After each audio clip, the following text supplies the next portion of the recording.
होती है एक लड़की अनाया से, जो अपने हाथों में एक अस्थि कलश लेकर ऑपरेशन थिएटर के अंदर जाती है। वो यह कलश डॉक्टर को सौंपते हुए कहती है कि ऑपरेशन के बाद यह कलश उसके बॉयफ्रेंड अद्वैत को दे दिया जाए ताकि वो उसके अंतिम संस्कार की आखिरी जिम्मेदारी निभा सके। अनाया यहाँ अपने बॉयफ्रेंड की बचपन की मोहब्बत रिया को अपना दिल डोनेट करने आई है। अद्वैत को जरा भी अंदाजा नहीं होता कि अनाया क्या करने जा रही है। अनाया बेचैनी से रिया के ऑपरेशन थिएटर के बाहर खड़ी रहती है। घंटों बाद जब डॉक्टर बाहर आकर बताते हैं कि सर्जरी सफल रही, तभी अद्वैत को याद आता है कि दिल डोनेट करने वाले का धन्यवाद किया जाना चाहिए। लेकिन अगले ही पल डॉक्टर जब हाथ में अस्थि कलश लेकर बाहर आते हैं और उस पर लगी तस्वीर दिखाते हैं तो अद्वैत की दुनिया हिल जाती है। तस्वीर किसी और की नहीं, खुद अनाया की होती है। उसी पल उसे एहसास होता है कि दिल देने वाली कोई और नहीं, अनाया ही थी। अनाया बचपन से ही अनाथ थी। कभी ढाबों में काम करती, कभी छोटे होटलों में, तो कभी बार में पार्ट टाइम करके अपना गुजारा करती थी। एक रात बार में काम करते वक्त एक शराबी ग्राहक उससे बदसलूकी करने लगता है। तभी अद्वैत बीच में आकर उसे बचाता है। वही एक पल अनाया की जिंदगी बदल देता है। अद्वैत उसे रहने की जगह देता है, सुरक्षा देता है और धीरे धीरे प्यार भी। अनाया को लगता है कि उसे पहली बार किसी ने दिल से अपनाया है। लेकिन एक दिन गलती से अनाया उस स्टडी रूम में चली जाती है जहां अद्वैत उसे कभी जाने नहीं देता था। कमरे की हर दीवार पर सिर्फ रिया की तस्वीरें लगी होती हैं। उसी पल अनाया को सच्चाई समझ आ जाती है, वो इस रिश्ते में सिर्फ एक हमशक्ल थी, एक रिबाउंड।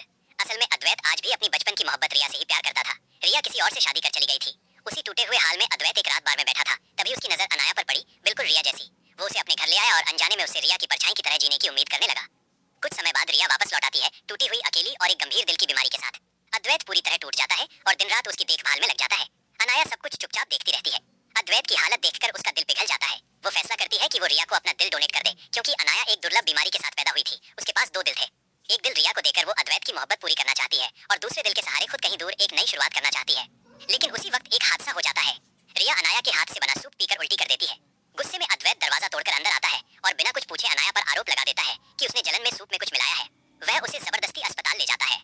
डॉक्टर बताते हैं कि रिया ने दो ऐसी चीजें खा ली थी जो आपस में रिएक्ट कर गईं। अद्वैत को अपनी गलती का एहसास होता है, लेकिन उसी पल रिया उसे पुकारती है और अद्वैत फिर अनाया को वहीं छोड़कर उसके पास चला जाता है। कुछ दिन बाद रिया एक ज्वेलरी एग्जीबिशन में अनाया को बुलाती है। वहां वो जानबूझकर अद्वैत का हाथ थामे रहती है, उसके सामने अपने रिश्ते का प्रदर्शन करती है। अद्वैत भी रिया की हर छोटी बड़ी इच्छा तुरंत पूरी करता है। डिनर के दौरान वो पूरा टेबल सी फूड से भर देता है, जबकि वो जानता है कि अनाया को उससे एलर्जी है। जब अनाया खाने से मना करती है तो वो जबरदस्ती उसे झींगे खिलाता है। अनाया को तेज एलर्जी अटैक पड़ता है। रिया मदद के बहाने अनाया को बाहर ले जाती है, लेकिन वहां उसे जमीन पर धक्का देकर खुद झील में कूद जाती है और चिल्लाने लगती है।